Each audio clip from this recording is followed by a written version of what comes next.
So when it comes to like masculinity and stuff, uh, I I have a hard time trying to decipher like exactly where the line is between because like guys want to be masculine and most women want a masculine guy. I mean that's not a controversial statement.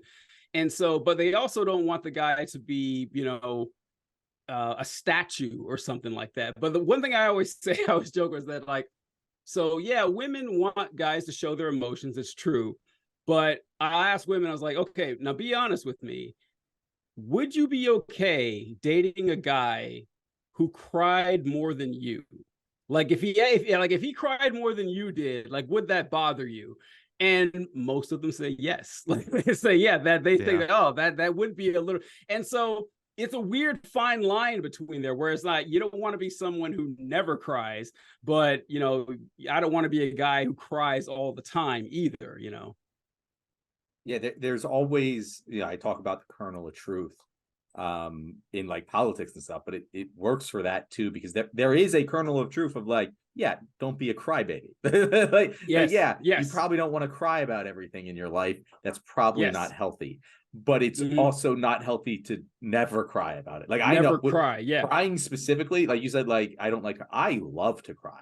I wish I was emotionally capable of doing it more. Like when I either am not crying or I am bawling my eyes out, like because it just like it came out. And like when that happens, there's a legitimate thought that goes through my brain, like, oh, this is so nice. I hope this goes on for a little while so I can get all the tears out that have been welling up, and that's totally just like that's how and my dad wasn't even like a you gotta be mad. Like my parents really weren't like that at all. But like it just I didn't have any positive examples either. They were just kind of like neutral the way I was raised, but it was just like, yeah, no, I didn't learn how to express my emotion because like it was basically just like you express your emotions, you got made fun of at school, and so you learn not to do that, and like that's how a lot of it has happened. And I feel like you kind of mentioned it there.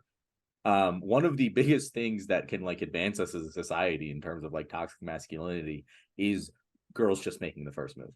Because while yeah, you're right, like they don't want a guy who cries more than them, they do definitely want more sensitive guys. They want guys who have emotional intelligence, but the ones with emotional intelligence are too emotionally intelligent to like just approach a woman randomly at the bar, like they have to do a couple more checks first. And so you end up with this situation where bad behavior gets rewarded by default, where if we just start passing out a little more of the rewards to the majority of men, I feel like at least in our generation, who are at least on the right path, I think that that's where we're going to start to see a lot of changes. Because also on like the other end of it for women, like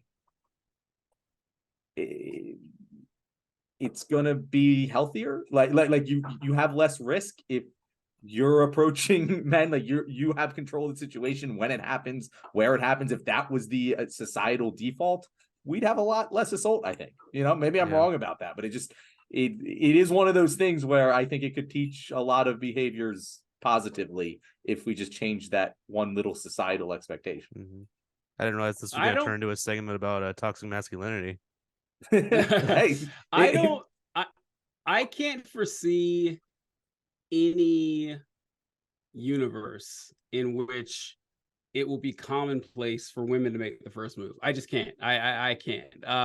It's just because like a lot of guys, like you mentioned, a lot of guys don't make a move at all because it is scary, because you go up and you approach someone, you want to ask them out, and it's like, and they're like, hey, I want to do something.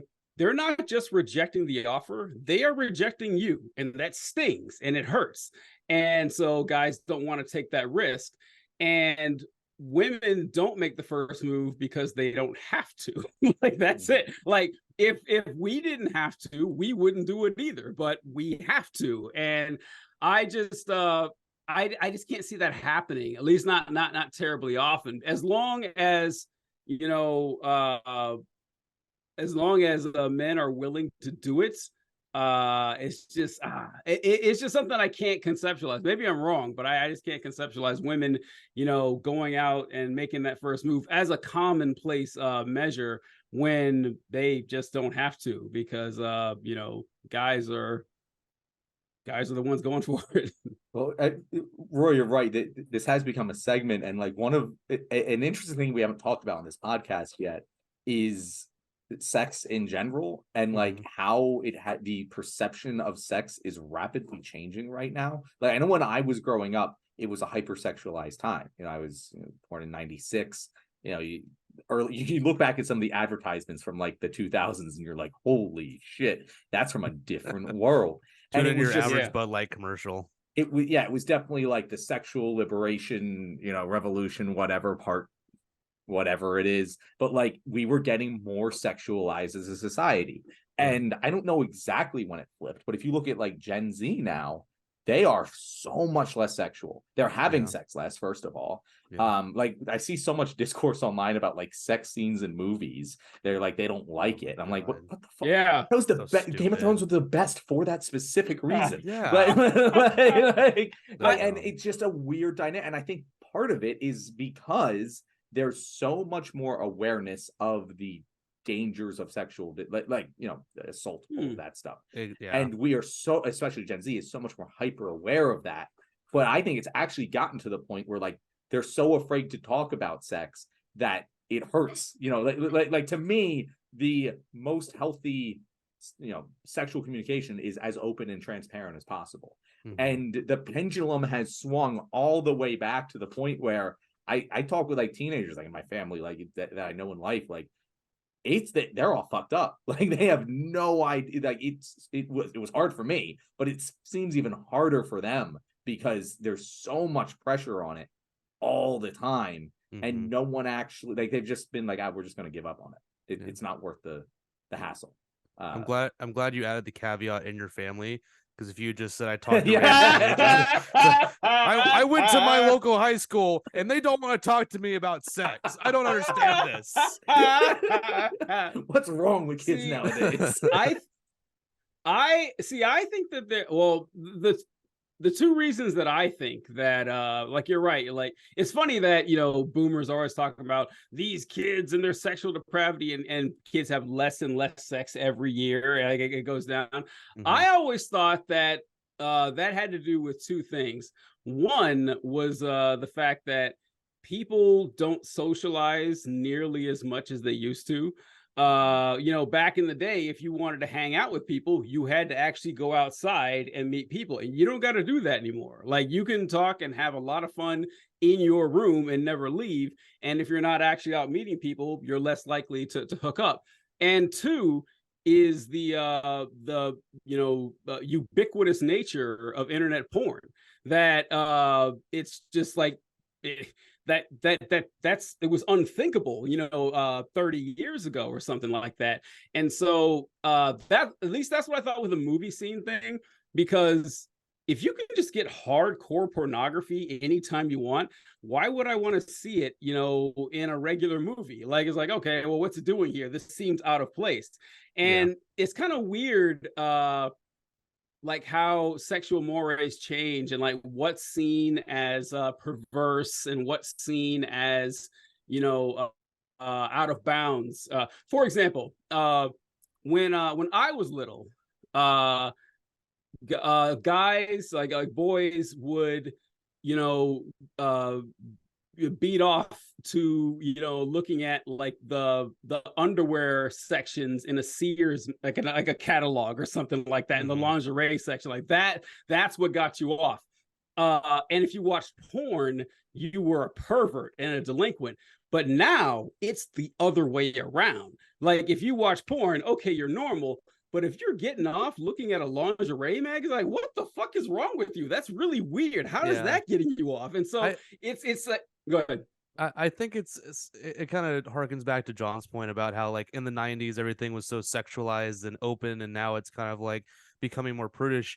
I think it's kind of like a lesson in human psychology of like there was like this for a long time, from the 50s to the 70s, there was like this revamping of Puritanism and, you know, the silent majority, and they were trying to censor anything that could be even remotely seen as sexual. So in response, the average person would become sexually repressed, and it would make them, you know, hornier. It would make them coomer, so to speak.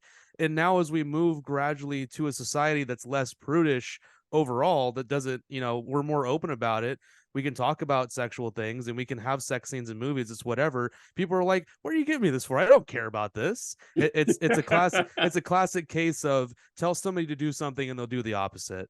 I think that's a large part of it. Yeah, how can I phrase this? The sexual revolution, and at least for like how women are presented, you know, sexually, is that so you look in the past, and like the leg was really sexualized, like, but it was always covered. You never got to see it. But you know, for the past, you know, few decades, now you see legs all the time. And so that doesn't do it for a lot of guys anymore. And they had to move to something else. And so guys either moved north to the butt or south to the feet, and like, which weren't like things, which weren't like huge like sexual fetishes back in the day, but now they are. And so I think that we'll always find a way to, like, you know, find a way to sexualize it. But then women, by the way, women listening, you're not off the hook either. Women are turned on by the weirdest shit ever. Like, you talk to a girl and she's like, oh, that guy's so sexy, look at his teeth. Yeah. Or, oh my God, you look at his hands, or look at his veins. Like, what the fuck? How the is that veins, sexy? So the veins, TJ. I'll never forget. Like, I remember that I was like going through puberty time, and a girl told me that veins were the sexiest thing, and my mind was blown. It was like, I was so like, weird. Veins? So are you weird. shitting me? What But are you, yeah, a razor yeah. bitch? What is going on now? It's like, yeah, women have no leg to stand on when it comes to making fun of how perverted guys are, when, you know, their fucking veins and eyebrows are what turn you on. Get the fuck out of here. Yeah, you guys are weird too. It's like,